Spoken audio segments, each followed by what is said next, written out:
عزیزان گرامی وقار، انسان کو اللہ تبارک و تعالیٰ نے جو خصوصیات عطا کی ہیں اس میں خاص طور پر زبان اور بیان کی خصوصیت بہت اہم ہے۔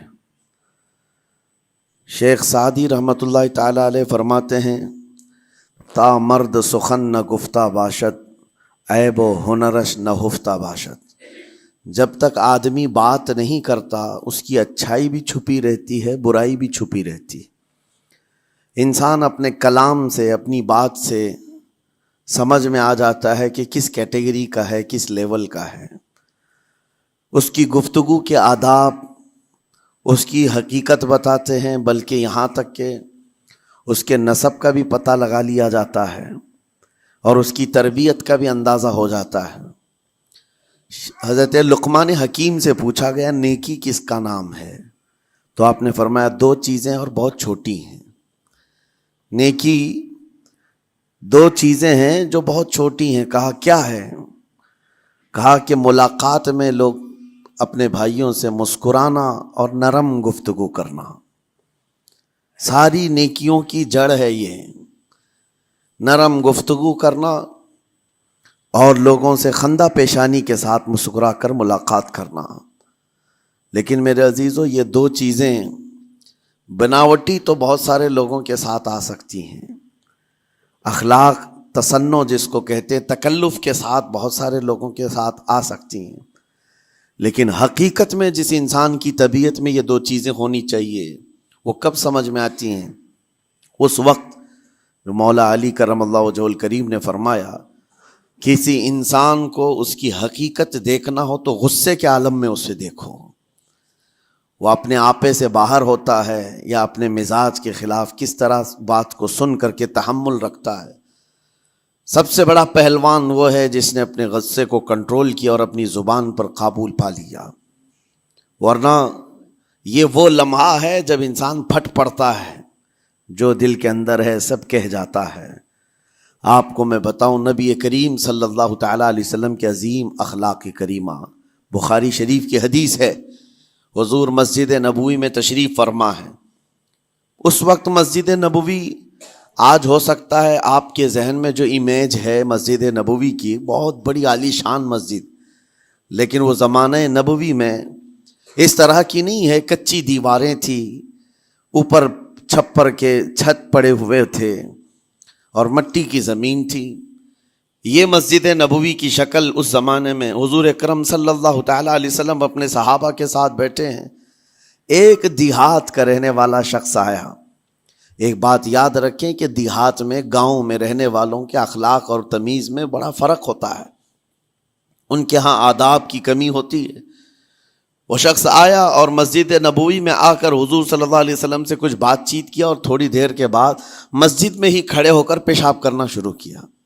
بخاری شریف میں یہ حدیث موجود ہے، جب مسجد نبوی میں کھڑے ہو کر پیشاب کرے تو صحابہ اکرام سب دیکھ کر کے دوڑانے لگ گئے، خذوہ خذوہ، پکڑو اس کو، پکڑو اس کو، اور صحابہ دوڑاتے تھے، وہ پیشاب کرتے ہوئے بھاگتا تھا پوری مسجد میں۔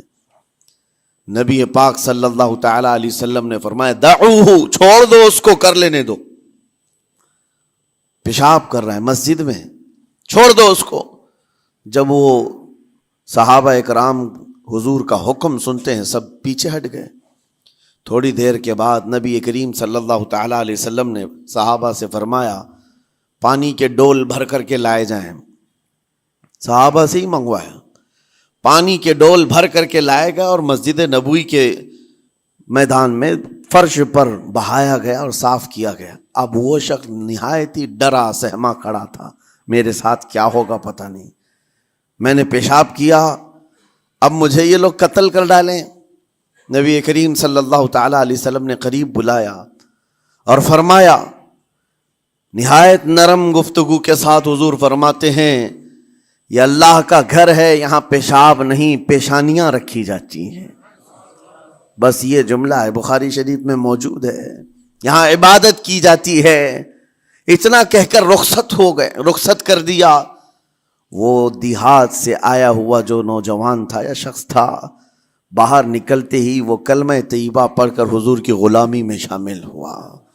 میں نے وہ بلند عالی اخلاق نہیں دیکھے۔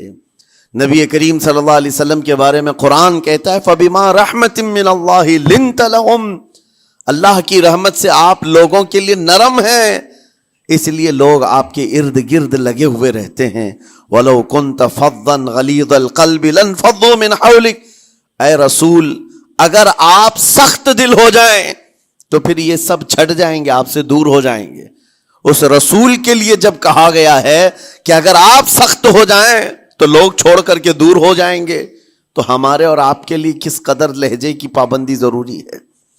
ہاں عزیزان گرام وقار، اپنی گفتگو، اپنے کلام، اپنی بات چیت سے آپ اپنے سلیقے بتاتے ہیں۔ گالی گلوچ کرتے ہوئے جن کی صبح شامیں ہوتی ہیں ان کو دیکھ کر کے ہی پہچان میں آ جاتا ہے کس گھر سے یہ تعلق رکھتا ہے، کہاں ان کی تربیت ہوئی ہے، کس طرح ان کے آداب سکھائے گئے۔ اسی لیے میرے عزیزو، بچوں کو آوارہ بھی نہ چھوڑ دینا کہ وہ اپنی زبان گلی کوچوں سے سیکھ کر کے جائیں۔ کل کو ہوگا یہ کہ اس کی زبان کی وجہ سے لوگ تمہیں تان و تشنی کریں گے، اس کا باپ ایسا ہوگا اس لیے بچہ ایسا ہے، اس کی ماں اس طرح ہوگی اس لیے اس کی گفتگو ایسی ہے۔ کیونکہ موسٹلی زیادہ طور پر بچے اپنے ماں باپ کے اخلاق کو نقل کرتے ہیں، ٹرانسفر ہوتی چلی جاتی ہیں۔ ایک بار حضور اکرم صلی اللہ تعالی علیہ وسلم مسجد نبوی سے باہر نکل کر جا رہے ہیں۔ توجہ میرے عزیزو، اخلاق کہاں دکھانے چاہیے اور ہماری بات چیت کے انداز ہمیں کہاں ہونا چاہیے میں آپ کو بتاؤں۔ حضور تشریف لے کر جا رہے ہیں، صحابہ اکرام کھڑے تھے حضور کے اطراف۔ مدینہ طیبہ کی ایک بوڑھی خاتون جس کا ذہنی توازن کھویا ہوا ہے، یعنی وہ دماغی طور پر ڈسیبل ہے، اور وہ آئی جا رہی تھی۔ لوگ جب بھی اس کو دیکھتے راستہ کاٹ لیتے، وہ جس کو بھی پکڑتی تھی سنانا شروع کرتی تھی، جو منہ میں آئے بکنے لگ جائے، اور لوگوں کو تنگی محسوس ہونے لگتی۔ صحابہ نے دیکھا کہ یہ عورت آ رہی ہے، حضور کی طرف آ رہی ہے، سب نے حضور صلی اللہ علیہ وسلم کو گھیر لیا، اس کا راستہ روکنے کے لیے اب آئے گی۔ اور نبی کریم صلی اللہ علیہ وسلم کے پاس اگر زبان درازی کرنے لگ جائے، پاگل عورت ہے، اور بک بک کرنے لگ جائے، حضور پاک صلی اللہ علیہ وسلم کے ادب میں کہیں کمی نہ آ جائے۔ صحابہ کا یہ ہمیشہ اہتمام رہتا۔ حضور اکرم صلی اللہ علیہ وسلم نے دیکھا تو صحابہ سے کہا ہٹ جاؤ، اس کو آنے دو، ہٹ جاؤ، اس کا راستہ چھوڑ دو۔ صحابہ نے کہا یا رسول اللہ صلی اللہ علیہ وسلم، اس کا ذہنی توازن ٹھیک نہیں ہے، دماغی طور پر وہ عورت ٹھیک نہیں ہے، وہ آئے گی اور لمبی باتیں کرتی ہے، لا یعنی باتیں کرتی ہے، کہیں آپ کی شان پاک میں کوئی گستاخی نہ ہو جائے۔ صحابہ روک رہے تھے، حضور پاک صلی اللہ علیہ وسلم نے سختی سے فرمایا، ارشاد فرمایا ہٹ جاؤ، اس کا راستہ چھوڑ دو، مجھے پتا ہے پورے مدینے میں اس کی کوئی نہیں سنتا، میں بھی نہ سنوں تو وہ کس کو سنائے گی، اگر میں بھی نہ سنوں تو وہ کس کو سنائے گی۔ یہ میرے مصطفیٰ کریم صلی اللہ تعالی علیہ وسلم کے دربار عالی جاہ کی وہ بلند اخلاق کریمانہ کی ایک مثال ہے، جس کو خود میرے آقا نے فرمایا بعثت لأتمم مکارم الاخلاق۔ عزیزان گرامی وقار، لوگوں کے آج حالات ایسے ہیں کہ اچھے لوگوں کے ساتھ اخلاق الگ دکھائے جاتے ہیں، چھوٹے لوگوں کے ساتھ اخلاق الگ دکھائے جاتے ہیں۔ سٹیٹس کا آدمی ہو تو اس کے ساتھ ملنے کے طریقے الگ ہیں، اور غریب کوئی آ جائے، فقیر کوئی آ جائے تو اس سے ملنے کا انداز الگ ہو جائے۔ یہ نہ ہو، یہ ہم سب کے لیے نصیحت ہے۔ اسی ممبئی کی سرزمین پر میں آپ کو بتاؤں، ایک ماہم شریف میں بزرگ حاجی صاحب ہوا کرتے تھے، آج سے تقریباً 10-12 سال پہلے کی۔ وہ کئی لوگوں سے ایک سوال کرتے تھے پکڑ پکڑ کر کے کہ میرا ایک سوال ہے، آپ جواب دیں گے، میرا ایک سوال ہے۔ کئی علماء سے انہوں نے پوچھا، مجھ سے بھی انہوں نے، جب میں نیا تھا مصر سے پڑھ کر کے آیا تھا، میرے پاس آ کر کہا کافی سالوں سے میرے ذہن میں ایک سوال ہوتا ہے، میں آپ سے بھی پوچھنا چاہتا ہوں۔ کہا بتائیے کیا ہے؟ کہا میں حضور سرکار مجاہد ملت رحمت اللہ علیہ کا مرید ہوں۔ علامہ حبیب الرحمن مجاہد ملت، رئیس اعظم اڑیسہ، جن کے خدمات جلیلہ آج ہو سکتا ہے نئی جنریشن کو نہ معلوم ہو، ان کا لقب ہے مجاہد ملت، جنہوں نے سنیت کی بقا کے لیے اپنا تن من دھن سب قربان کیا تھا۔ وہ مجاہد ملت عظیم بزرگ ولی کامل ہے۔ یہ حاجی صاحب کہتے ہیں کہ میں ایک نارمل آدمی تھا، کڑیا تھا، یعنی گھر بنانے کا کام کرتا تھا۔ جب وہ ممبئی تشریف لاتے تو دوڑ کر کے ہر جگہ سے لوگ ملنے آتے، میں بھی گیا تھا، اور اس وقت میں جوان تھا۔ حضور مجاہد ملت رحمۃ اللہ علیہ کی بات وہ بتا رہے ہیں کہ لوگ لائن لگا کر کے مصافحہ کر رہے تھے، مل رہے تھے۔ جب مل رہے تھے تو پھر میرا نمبر آیا، میں ملنے کے لیے گیا۔ بزرگوں کے سب ہاتھ چومتے ہیں، یہ ہمارے سنیوں کے طریق ہیں۔ ادب، علماء ذوی الاحترام کے ہاتھوں کا بوسہ لینا یہ مستحسن ہے، یہ ہمارے آداب میں سے، معمولات اہل سنت میں سے۔ تو جب سب لوگ ان کے دست بوسی کر رہے تھے، ہاتھ چوم رہے تھے، میں بھی قریب گیا، اور جب میرا نمبر آیا میں ہاتھ چومنے کے لیے گیا تو انہوں نے میرا ہاتھ لے کر خود ہی چوم لیا۔ وہ بزرگ عالی جاہ ولی کامل جن کو دنیا مجاہد ملت کہتی ہے، میرا ہاتھ انہوں نے چوم لیا، اور میرے اندر ایسی پشیمانی تھی کہ میں کیا کروں سمجھ میں نہیں آیا۔ میں ایک معمولی سا کڑیا، اور کہاں ان کا مقام، کہاں میرا۔ تو اس کے بعد وہ اس بے چینی میں رہتے تھے کہ ایسا کیوں کیا، ایسا کیوں کیا، کیونکہ پوچھنے کا موقع ہی نہیں ملا۔ ایک بزرگ تھے، انہی کے خلیفہ تھے حضور مجاہد ملت کے، انہوں نے اس کا جواب دیا۔ میرے عزیزو، کیا بہترین جواب تھا۔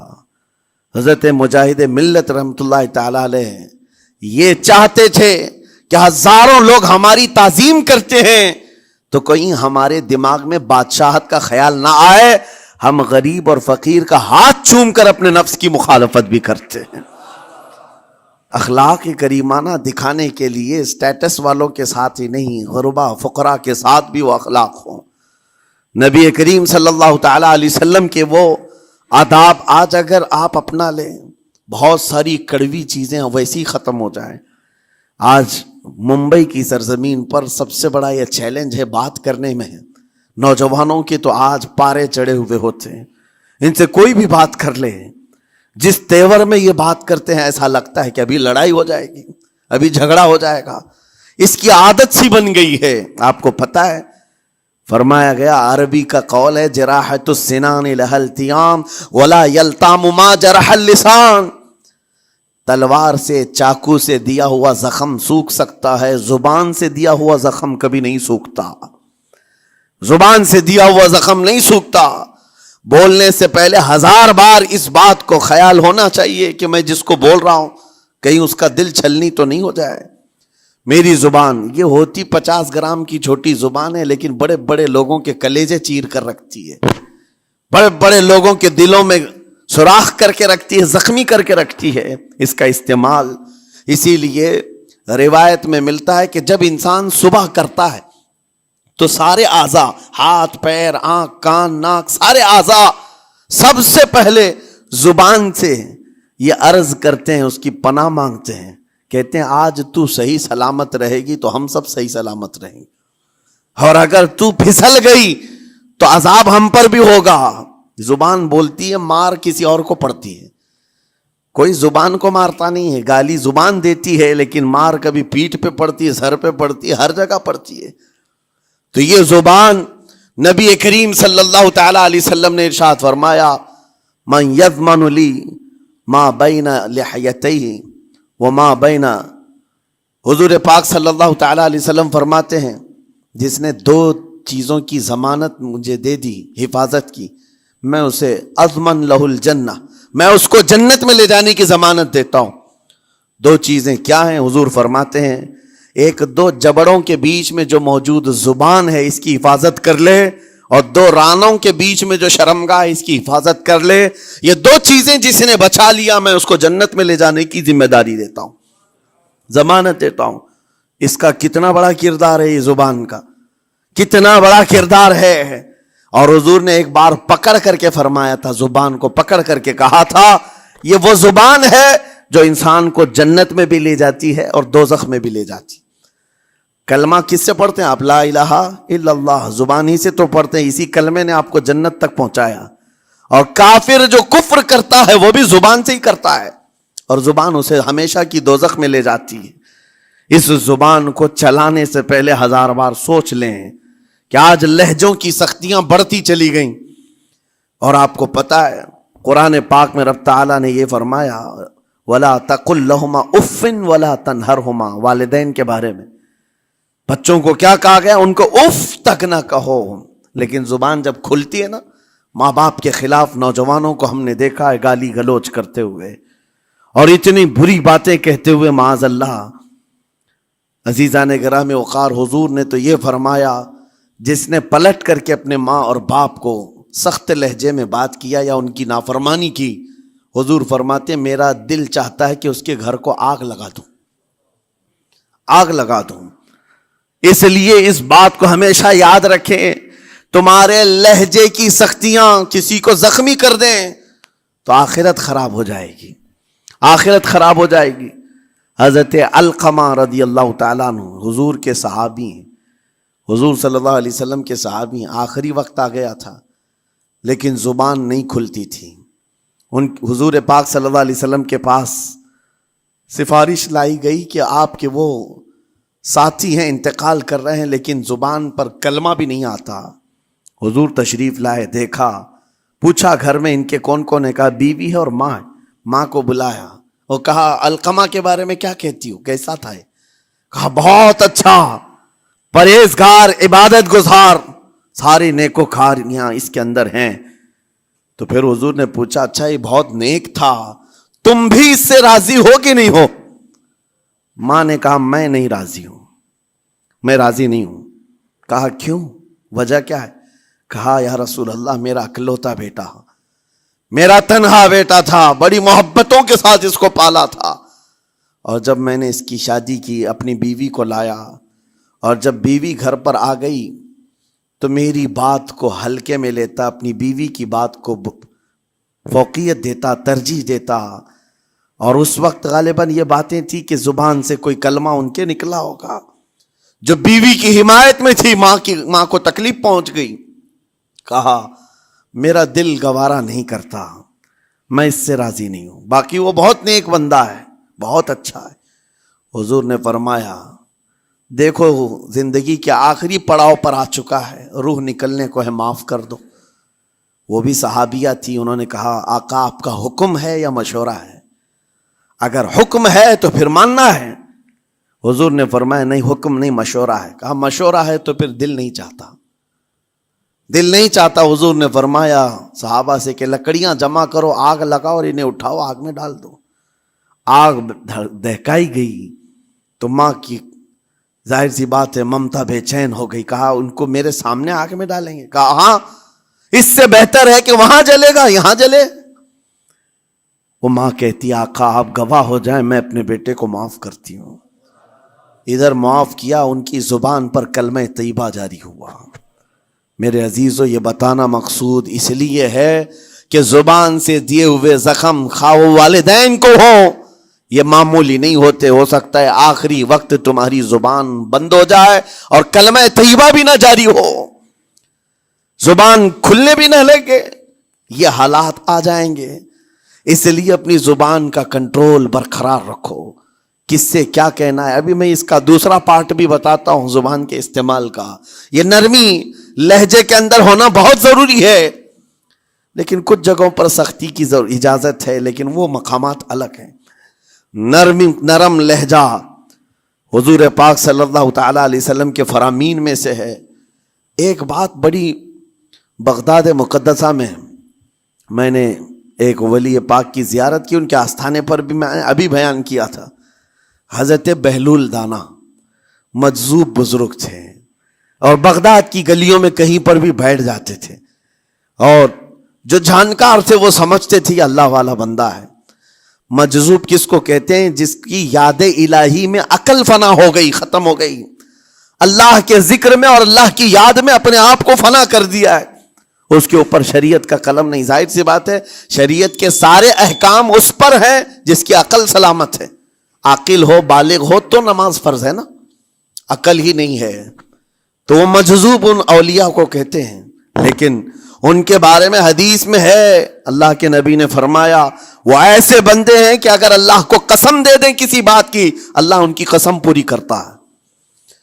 وہ بہلول دانا بیٹھے ہوئے تھے. بغداد کا ایک مشہور تاجر تھا لیکن خستہ حال تھا, بہت نقصان اٹھا چکا تھا, خسارے میں چل رہا تھا, بزنس پورا لاس میں, اور وہ پریشان حال بہلول دانا کے پاس آیا, گڑ گڑایا, کہا کہ حضور مجھے بچا لیں, رحم کر لیں, میں تاجر ہوں, لٹ گیا ہوں, لاس میں ہوں, کچھ آپ فرما دیں, میں کیسے اس بھنور سے نکلوں.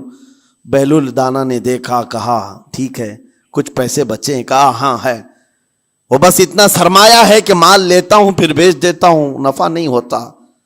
بہلول دانا نے کہا ایک کام کر, کالا کپڑا جتنا ملتا ہے سب خرید لے, پورے شہر سے کالا کپڑا جہاں جہاں مل جائے سب لے کر اسٹاک کر لے. کہا جی حضور آپ نے جیسا فرمایا. گیا, جتنا سرمایہ تھا سب لگا دیا, کالا کپڑا خرید کر ایک جگہ اسٹاک کر دیا. اللہ والے کا حکم تھا. لیکن ہوا یہ کہ بغداد کا معمول تھا, 8 دن گزرے نہیں تھے کہ وہاں وقت کے حاکم کا انتقال ہوا. اور جب حاکم کا انتقال ہوتا تو شہر کے جتنے بڑے لوگ ہوتے, رئیس لوگ, وہ اس کے سوگ میں, اس کے غم میں کالا کپڑا پہنتے تھے. اور کالا کپڑا سوائے اس تاجر کے کسی کے پاس نہیں تھا. اور سارے بڑے لوگ پیسوں سے اس کے پاس کالا کپڑا خریدنے آئے. یہ منہ بولے قیمت پر, جیسے تیسے جتنی قیمت پر بولے سب خرید کر لے جاتے. اور پل بھر میں, ایک دن کے اندر وہ بہت بڑا کروڑ پتی بن گئے, بہت مال آ گیا. یہ بات یاد رکھیں, اللہ مال دیتا ہے اس کے بعد پھر آزمائش بھی ہوتی ہے. مال اتنا آ گیا, اب لے کر کے مستیاں تھیں, چند دن گزرے. ظاہر سی بات ہے مال کو بڑھانے کی تمنا ہر ایک کی ہوتی ہے, کوئی یہاں پر اینڈ کرنے والا نہیں ہے دنیا میں, چاہے اس کا بزنس اربوں پر بھی پہنچ جائے اسے آگے پہنچنا ہے. چند دن گزرے تھے, 8-10 دن, پھر آیا حضرت بہلول دانا کو ڈھونڈتے ہوئے. ایک جگہ میدان میں یہ مجذوب بزرگ بیٹھے مل گئے. آیا اور کہا او دیوانے بتا اب کیا خریدوں, پیسہ بہت ہے ابھی میرے پاس, بتا دیوانے اب کیا خریدوں. انہوں نے دیکھا, کہا کہ لہجہ تو بدلا ہوا ہے, پیسہ بہت زیادہ تھا. کہا کہ ٹھیک ہے کوئی بات نہیں, اللہ والوں کو ان سب چیزوں سے کوئی لینا دینا نہیں. آپ نے کہا مال جتنا ہے تیرے پاس سب لے کر کے خربوز خرید لے, تربوز خرید لے, جس کو کلنگڑ کہتے ہیں, تربوز پورے خرید لے. اس نے کروڑوں کی جائیداد پورے تربوزوں میں لگا تھی, سب تربوز خرید کر سٹاک کر دیا ایک جگہ. اور اس کے گمان میں یہی تھا کہ چند دن گزریں گے, کوئی ایسا ہی حادثہ ہوگا جب تربوز منہ مانگی قیمت پہ لوگ خریدیں گے اور میں بیچوں گا. پورا مال تربوز میں لگایا, 2 دن 4 دن 6 دن 8 دن گزرے, کوئی حادثہ نہیں. ادھر تو تربوز سڑنے لگ گئے, وہ تو زیادہ دن سٹاک نہیں کیے جا سکتے, سڑن شروع ہو گئی. پھر تھوڑے دنوں کے بعد پورے کے پورے سڑ گئے, کروڑوں کا مال تربوز میں سڑ کے چلا گیا. وہ کچھ بھی نہیں سکا, کچھ نہیں کر سکا, واپس چیختا چلاتا اسی حالت میں آیا, پہلے سے بھی زیادہ بدتر حالت میں میں آ گیا ہوں. دوڑتے ہوئے آیا, حضرت بہلول دانا کو ڈھونڈتے ہوئے. کہاں ہیں وہ؟ اسی جگہ بیٹھے ہوئے مٹی میں بیٹھے رہتے تھے. قریب آیا اور کہنے لگا کہ آپ نے میرے ساتھ ایسا کیوں کیا بہلول؟ بہلول دانا نے کہا کیا ہوا؟ کہا میں تو لٹ گیا, تربوز میں پیسے لگائے آپ کی وجہ سے اور پورے سڑ گئے.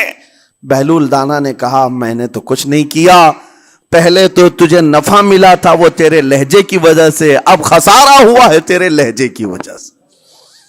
پہلے جو آیا تھا بات کرنے کے لیے اس وقت تیری تمیز الگ تھی, تیری تہذیب الگ تھی, اخلاق الگ تھی. گڑ گڑا کر کہا تھا کہ میں لٹ گیا ہوں آپ رحم کر دیں. دوسری بار آ کر کے کیا کہا؟ او دیوانے بتا کیا خریدوں. لہجہ بدل گیا تو پوری حیثیت بدل گئی.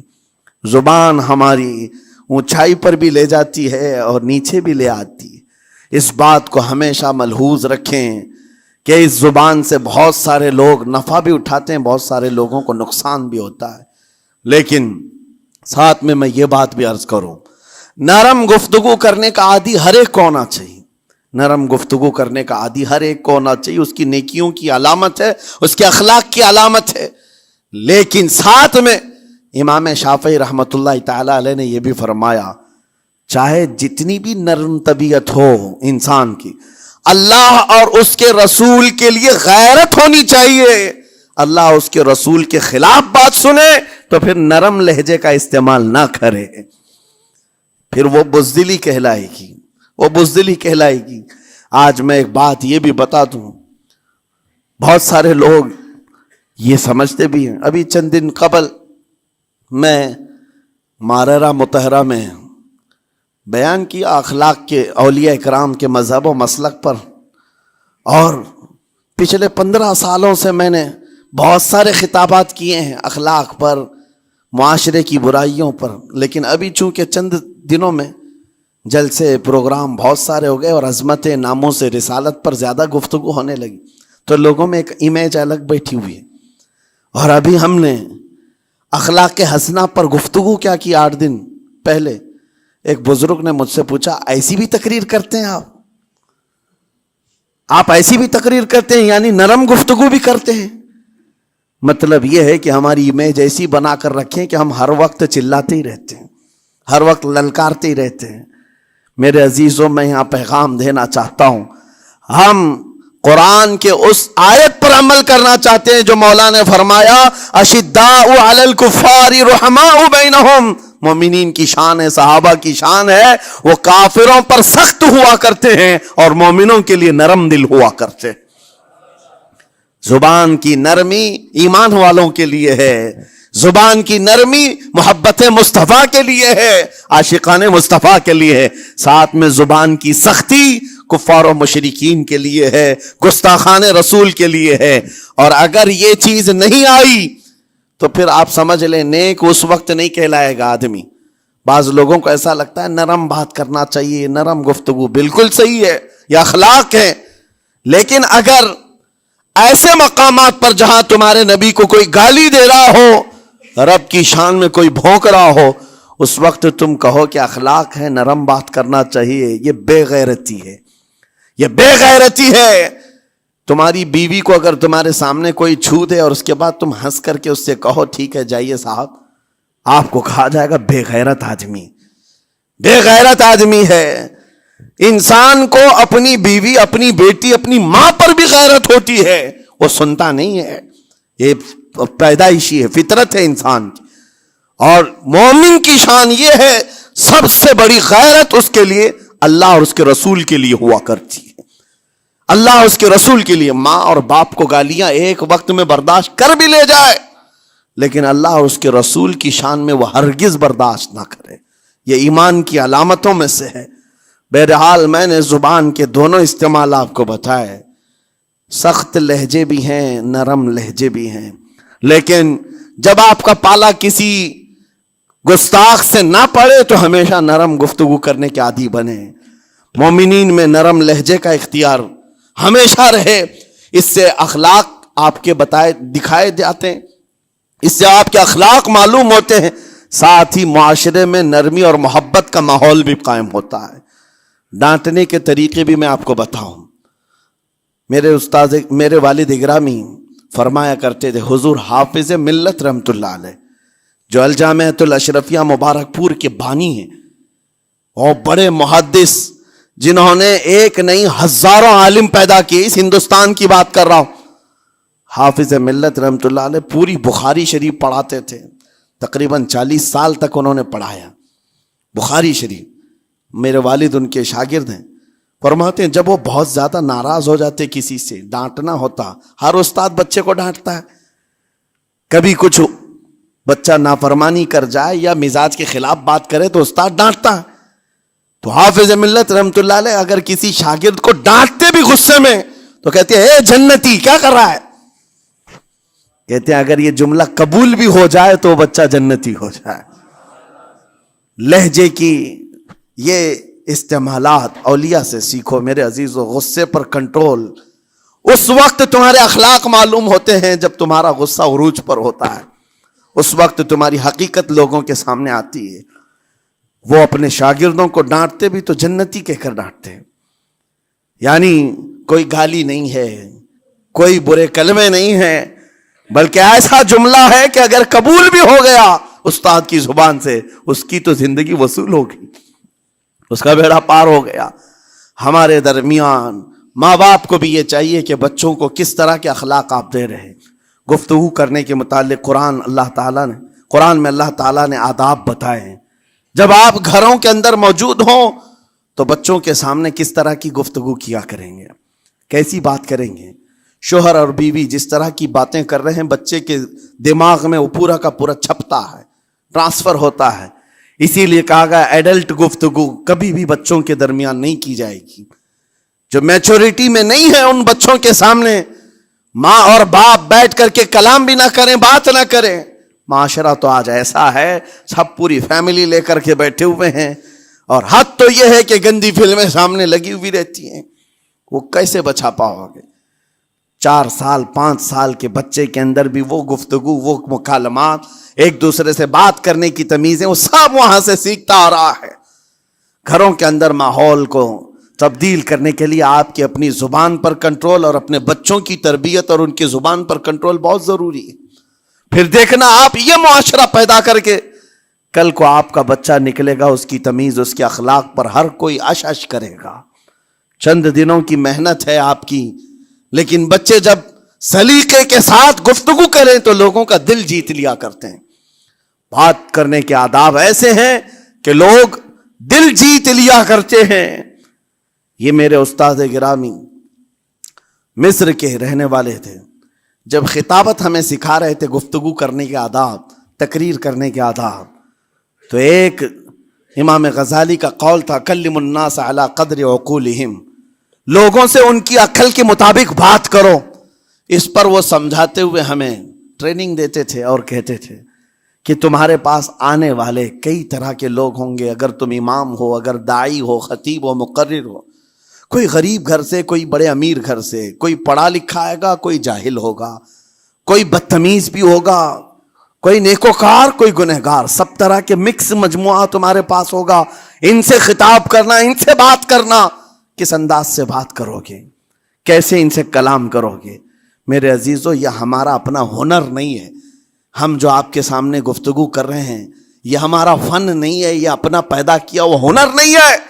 ہمیں سکھایا گیا تھا صرف اور صرف آپ کو اس مجمع سے اور یہ آئے ہوئے جمع غفیر سے بات کرنے کے لیے ایک ہی اسلوب اپنانا ہے. دیکھنا ہے کہ رسول اللہ کیسے بات کیا کرتے تھے. میرے آقا صلی اللہ تعالی علیہ وسلم کا اسلوب اپناؤ. حضور کے خطبے دیکھو, حضور جب خطاب کرتے, ظاہر سی بات ہے مسجد نبوی میں اس وقت بھی لوگ, ہر طرح کے لوگ آتے, دیہات کے بھی تھے, شہر کے بھی تھے, اعلیٰ دماغ والے لوگ اور کئی الگ الگ قسم کے لوگ آتے. حضور کا خطاب سب کے لیے تھا. عزیزان گرامی, ان سنتوں پر عمل کر کے آج آپ اپنے لہجے کو بہتر بنا سکتے ہیں. بس میری گفتگو کا خلاصہ یہی ہے کہ اللہ تعالیٰ ہمیں زبان کا صحیح استعمال عطا فرمائے, ورنہ یہ زبان کی سختیاں اور اس کی کڑواہٹ ہمیں دوزخ میں بھی لے جاتی ہے, دوزخ تک لے جا سکتی ہے. اللہ تعالیٰ اس کی مکاریاں, اس کی عیاریاں اور اس کی شرانگیزیوں سے ہم سب کی حفاظت فرمائے. ساتھ میں یہ بھی میں بتا دوں, وہ زبان پاک نہیں بولتی, وہ زبان پاک نہیں بولتی جو حلال نہیں کھاتی.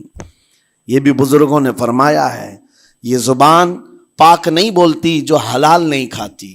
اسی سے ہر کچھ گزرتا ہے, اندر پیٹ میں جاتا ہے. حلال لقمے اس سے گزارو تو زبان پاک بولے, اللہ کا ذکر کرے اور تمہیں زبان میں وہ لذت آنے لگ جائے. لیکن اس سے حرام لقمے گزارتے رہو گے, اس کے لہجے کی سختیاں بھی آ جائیں گی, اس کے اندر کڑواہٹ بھی آ جائے گی, گالی گلوچ, یہ سارے استعمالات یہ زبان کرنے لگ جائے گی. کیوں؟ اس سے حرام لقمے جو گزارے جا رہے ہیں. اس چیز کا بھی خیال ضروری ہے. زبان کو جس طرح کا پیٹرول دو گے ویسی چلے گی یہ گاڑی, جس طرح کا ڈیزل اس کے اندر ڈالتے ہو, حرام یا حلال یہ بہت معنی رکھتا ہے. اور ایک بات یہ بھی سن کر کے چلے ہیں کہ حضرت سلیمان علیہ السلام کے زمانے میں ایک مناظرہ ہوا تھا علماء کا. بعض لوگوں نے کہا کہ انسان کی ایک جماعت تھی، انسان کی زبان افضل ہے، منہ افضل ہے، اس لیے کہ وہ اللہ کا ذکر کرتی ہے. بعض نے کہا کہ نہیں، انسان کے پیچھے کا مقام اچھا ہے، اس سے بہتر ہے. یہ دونوں کی تکرار میں حضرت سلیمان علیہ السلام کے پاس بات آئی، آپ بتائیں. تو ان سے پوچھا تم اتنی بڑی بات کیوں کہہ رہے ہو؟ اس کے پیچھے کا مقام اچھا ہے. کہا کہ اس لیے کہ وہ صرف نجاست نکالتا ہے، وہ صرف نجاست نکالتا ہے، وہ مقام غلاظت باہر کرتا ہے، غلاظت اندر لیتا نہیں. زبان غلاظت اندر بھی لیتی ہے، حرام کھاتی بھی ہے، لوگوں کو زخمی بھی کرتی ہے. ان علماء کی دلیل تھی. تب آپ نے فرمایا بات ٹھیک ہے، جس انسان کا زبان پر کنٹرول نہیں، حرام کھاتا ہو اور بد کلامی کرتا ہو، گالی گلوچ ساری چیزیں کرتا ہو، آپ نے فرمایا اس سے بہتر اس کا پیچھے کا مقام ہے. اور جو انسان کنٹرول رکھتا ہے، حلال کھاتا ہے اور لہجے کی نرمی رکھتا ہے، ظاہر سی بات ہے اس کا منہ ہی افضل ہے، اس کی زبان افضل ہے. اب یہ تو فیصلہ سب کا ہے، کس کو کیا چیز اختیار کرنی ہے. عزیزان گرامی وقار، یہ بہت بڑی بات ہے جو میں آپ کے سامنے کہہ رہا ہوں. زبان کو اگر کسی دوسری جگہ سے کمپیئر کیا جائے تو لگتا ہوگا نرم، یہ بالکل اچنبے والی بات ہے، عجوبے والی بات ہے، یہ کون سا کمپیریزن ہے. وجہ یہی ہے بعض لوگوں کو ہم نے اتنا گندا بولتے ہوئے دیکھا ہے. اس سے بہتر ہے کہ وہ نہ بولیں. لوگوں کو زخمی کرتے ہیں، کسی کے مقدسات پر حملے کرتے ہیں. اللہ تعالیٰ ان کے زبان کی شرارتوں سے ہماری حفاظت فرمائے. اور کریم خدا ارحم الراحمین مولا اس چیز سے بھی ہمیں حفاظت فرمائے. قیامت کے دن کچھ لوگ صرف اس لیے پکڑے جائیں گے کہ وہ کچھ نہیں بولتے تھے، لیکن وہ جن کے ساتھ رہتے تھے وہ بولتے تھے، وہ لوگ بولتے تھے، اور ان کی وجہ سے یہ خاموش رہنے والا جو ساتھ میں تھا اسے بھی جہنم میں لے جایا جائے گا. اور وہ اس دن کہے گا پکار کر، یا ویلتا لیتنی لم اتخذ فلانا خلیلا، اے کاش میں فلاں کی دوستی نہیں کیا ہوتا تو اچھا ہوتا، آج میں بچ گیا ہوتا. اپنے ماحول کو بچاؤ، جہاں زبان کی خرابی دیکھو اپنے آپ کو بھی بچاؤ اور اس ماحول سے بھی اپنے کو دور رکھو. اللہ کی بارگاہ میں دعا ہے مولا تعالیٰ اس زبان کو خالص اپنے ذکر میں لگائے اور اپنے حبیب پاک کے ذکر میں لگائے. مولا تعالیٰ ہم کو زبان کی بد کلامیوں سے محفوظ و مامون فرمائے. وآخر دعوانا ان الحمد للہ رب العالمین. السلام علیکم.